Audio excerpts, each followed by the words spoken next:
my car was stolen, so I contacted the Smyrna police because that's where the car got taken from. And to be honest with you, it's been a little over a month, and there hasn't been any resolution. You know, they literally just put my car in. I feel like she was trying to low-key be a sugar mama, and you got to think about it here. These celebrities, they get in your face and say it's none of your business, but then when something happens to them, then it's woe is me. I think this shit just went left.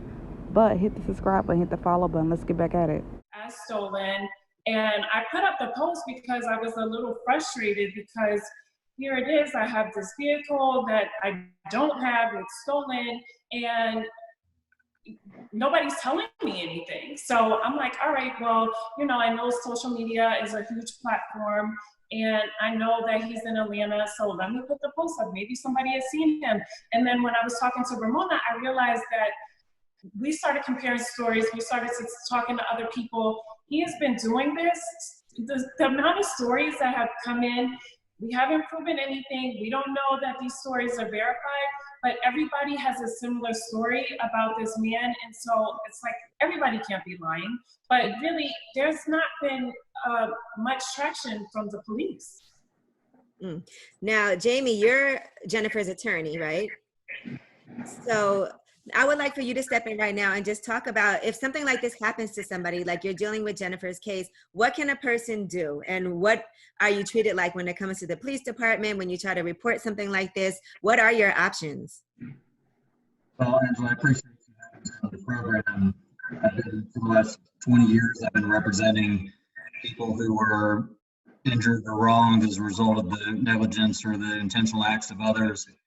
But in that time, rarely have I seen a situation like this where, you know, through our investigation, we've seen that this man has left a trail of victims, it appears, for a decade or more. You heard from Ramona, who was talking about a similar situation over 10 years ago. And fortunately, Ms. Williams was brave enough to come forward and make that post and make this public. Because frankly, I think what we've found in hearing the stories of people who've responded to that post is, unfortunately, they have not had much help when they've sought recourse through the legal system. And so what we're trying to do is connect the dots, the victims, and show what, you know, this man appears to have done, and really show the power of social media programs like yours, where a voice can be given to people who haven't had that opportunity before.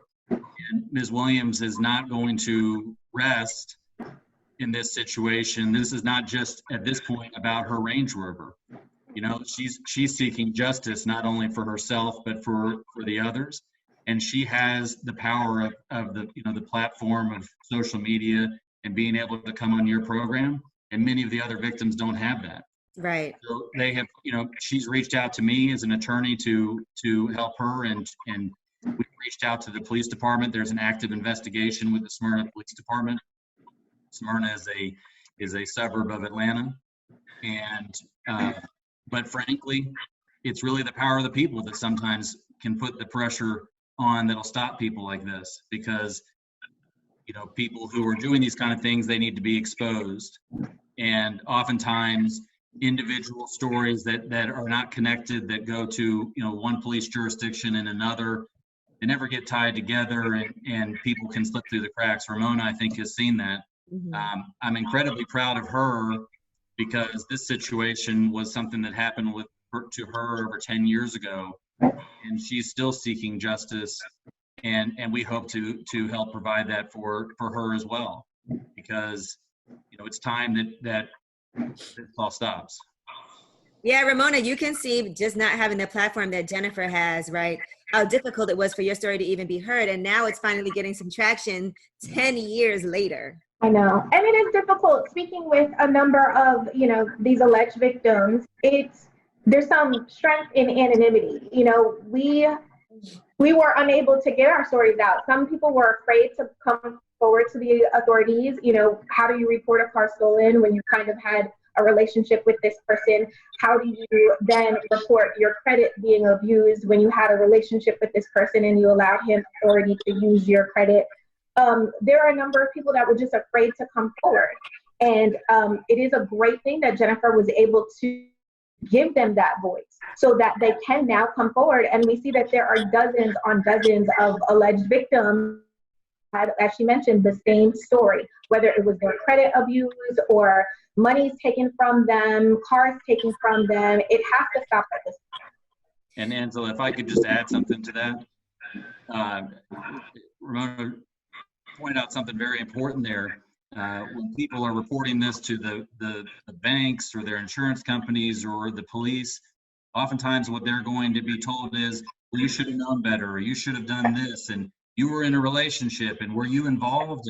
And the victim becomes the accused and becomes investigated, and it puts so much pressure and stress on them that they just say, forget about it. I'd rather not pursue it. And so it is, and when they do that, it's not about the strength of their character. They were very strong to come forward in the first place. It's about the system not working, and the system basically, it's that same system that people like Aaron Nichols are able to abuse and take advantage of, so they can go through and survive all these years doing the same thing. Well, Jennifer, how did it feel when you came forward, right? And people were criticizing you, and they were saying things like, oh, I don't believe her. Oh, she's stupid. She's choosing the wrong guys, and kind of putting the blame on you for letting, quote unquote, letting something like this happen. Right. You know, I think for me, I've had to have tough skin for so long because I've been accused of a lot of things, or just, you know, being on TV, you have to develop tough skin. But this is it's a personal situation for me, but I just felt like I can't be embarrassed about it. I have to be courageous. I have to step up and talk about this because it happens to people every day. And like Jamie mentioned, you know, they don't have faith in the legal system. But I say, you know what? Well, let me see. Let me go to my platform and see if maybe anybody saw him.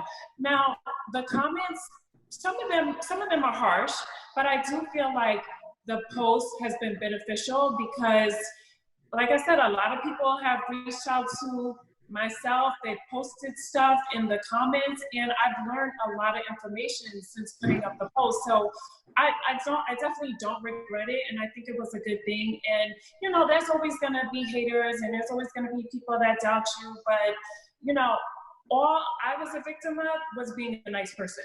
Mm-hmm. Now, let me ask you this. I know a lot of people have contacted you, and of course, these are all still allegedly people that we haven't necessarily proven if their story is legitimate or not. But even men have reached out to you, right? Oh, men have reached out to me. I got 3 new victims this morning. I mean, first of all, it's not just women. He definitely preys on women, but it's men as well.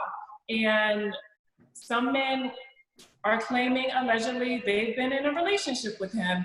And then some men are just saying, you know, I gave him money to get a car and he ran off with my money. So there's just a lot of stories. Again, I don't know what's true, what's factual, but everybody seems to have a similar story, which is really sad. And one of the reasons why I'm really grateful for you and having us on this platform, because I feel like people will see this and hopefully they won't be afraid to talk about it. I mean, it happens to the best of us.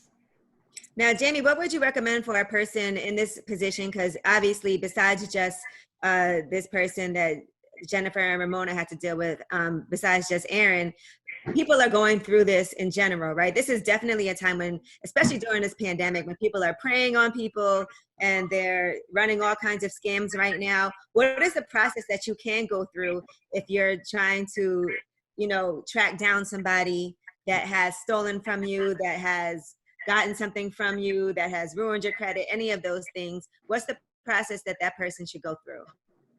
Well, look, they can report it to the authorities. They need to understand that they can't just report it and then sit back and expect that it's all going to be taken care of. They need to actively be a part of any investigation. They need to put pressure on the authorities to do the right thing.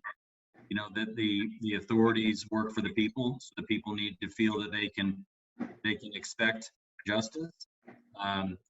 Some people may not feel comfortable in doing that. They can reach out to attorneys in their area. There's also likely, especially if they can't afford an attorney, there may be legal organizations that can provide representation to people who've been victimized.